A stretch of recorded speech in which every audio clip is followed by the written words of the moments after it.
Si vous avez aimé la vidéo, vous mettez un like et vous pouvez également vous abonner.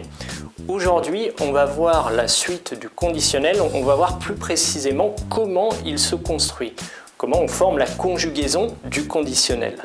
Alors on a vu dans la précédente vidéo qu'il fallait une condition et un résultat, et parfois on pouvait utiliser le conditionnel, parfois on utilisait simplement le présent et le futur. Je ne vais pas vous parler de ce cas dans cette vidéo, je vais vous expliquer vraiment comment on forme le temps conditionnel. Vous vous rappelez que dans la première vidéo, je vous avais dit si j'avais de l'argent, j'achèterais une voiture. Et là, on a vu que les terminaisons étaient les mêmes. Si j'avais AIS, j'achèterais AIS. Donc c'est la même chose. Et bien oui, pour former le conditionnel, vous allez utiliser les mêmes terminaisons qu'à l'imparfait. Autrement dit, vous allez utiliser AIS, AIS, AIT, IONS, IEZ et AIENT. Voilà, ce sont les terminaisons de l'imparfait, donc je ne vous rappelle pas comment on construit, mais en tout cas, les terminaisons sont exactement les mêmes, quel que soit le verbe. Ensuite, avec ces terminaisons, on a besoin de la racine.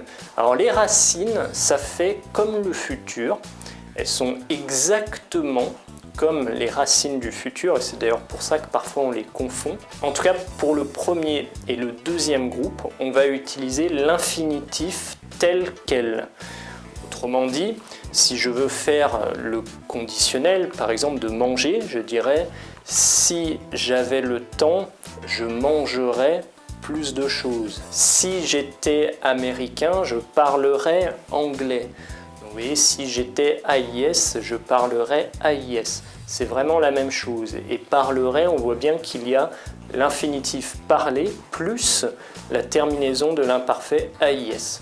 Donc vous prenez vraiment n'importe quel verbe, hein. Parler, je vous le montre, voilà, c'est comme ça. Manger, regarder, vous pouvez prendre n'importe quel verbe, ça fonctionne exactement de la même manière pour le premier et pour le deuxième groupe. Ensuite, pour les verbes du troisième groupe, on garde bien sûr les mêmes terminaisons, AIS, AIS, etc.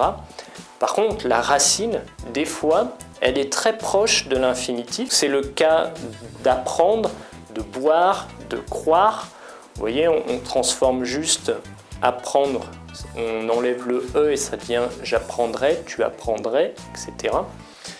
Croire, ça devient croire, on enlève juste le E et on ajoute les terminaisons, donc je croirais, tu croirais, etc., etc. Et on a certains verbes dont la racine est beaucoup plus éloignée de leur infinitif, c'est le cas de aller. Aller, la racine va être ir, mais on rajoute les mêmes terminaisons. J'irai, tu irais, il irait, nous irions, vous iriez, ils iraient. C'est le cas également de savoir, ça devient saur, je saurais, tu saurais, il saurait, nous saurions, vous sauriez, il saurait. C'est aussi le cas de faire qui devient feur, ou de pouvoir qui devient pour, je pourrais, tu pourrais, il pourrait, nous pourrions, vous pourriez, il pourrait. Donc vous voyez, si vous connaissez bien la conjugaison du futur, les racines précisément du futur, vous connaissez bien le conditionnel. Je vous fais un petit clin d'œil sur le conditionnel passé. Donc on a vu que le conditionnel passé, il s'utilisait avec le plus que parfait. Alors le plus que parfait, pour rappel, c'est l'imparfait plus un participe passé. C'est en gros le même système que le passé composé avec le présent. Donc dans le passé composé, on utilise être ou avoir plus un participe passé. Donc être ou avoir au présent plus un participe passé, ça nous donne le passé composé. Le plus que parfait, c'est à peu près la même chose, mais on va utiliser être ou avoir à l'imparfait plus un participe passé. Donc ça, c'est le plus que parfait. Maintenant, le conditionnel passé, ça va être ou avoir au conditionnel plus le participe passé. Alors, je ne vous explique pas dans cette vidéo comment choisir entre le verbe être ou avoir. Vous pouvez visionner le passé composé pour ça. C'est exactement la même règle. Je vous donne donc un exemple. Si j'avais eu de l'argent, j'aurais acheté une voiture. Vous voyez, si j'avais eu, on a bien un plus que parfait avec le verbe avoir à l'imparfait plus le participe passé de avoir, c'est eu. Et le résultat, c'est j'aurais acheté. Donc on a le verbe avoir au conditionnel plus le participe passé de acheter. Donc c'est vraiment la même structure.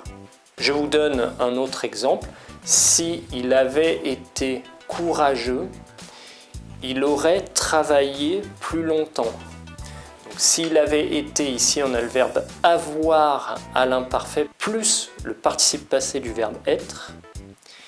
Il aurait travaillé plus longtemps, donc on a le verbe avoir au conditionnel plus le participe passé de travailler. Allez, on en a assez fait avec la conjugaison.